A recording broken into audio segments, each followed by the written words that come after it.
অমর একুশে বইমেলার উদ্বোধন করলেন প্রধানমন্ত্রী। বললেন, জাতীয় মনন ও মেধার বইমেলাকে প্রান্তিক পর্যায়ে পৌঁছে দিতে চান। প্রথম দিনে জনসমাগম কম। সংস্কৃতি ও শিল্পকলায় রাজনীতি কাম্য নয়। 21শে পদক প্রদান অনুষ্ঠানে বললেন তারেক রহমান।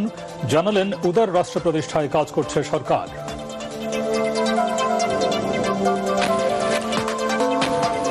মন্ত্রিসভার প্রথম বৈঠকে জনপ্রত্যাশা পূরণে দ্রুত কার্যকর পদক্ষেপ নেওয়ার নির্দেশ প্রধানমন্ত্রীর। আইন শৃঙ্খলা ও দ্রব্যমূল্য নিয়ন্ত্রণে আলোচনা। 10,000 টাকা পর্যন্ত কৃষি ঋণ মওকুফ। কথায় নয়, কাজের মাধ্যমে যোগ্যতার প্রমাণ দিতে চান বাংলাদেশ ব্যাংকের নতুন গভর্নর। দায়িত্ব গ্রহণের প্রথম কর্মদিবসে মোস্তাকুর রহমানের দৃঢ় প্রতিজ্ঞা। রাজধানীর হাজারীবাগে স্কুল ছাত্রী শারমিন হত্যার ঘটনায় সিয়াম নামে এক তরুণ গ্রেফতার। পুলিশের ধারণা, সন্দেহের জেরে ঠান্ডা মাথায় খুন।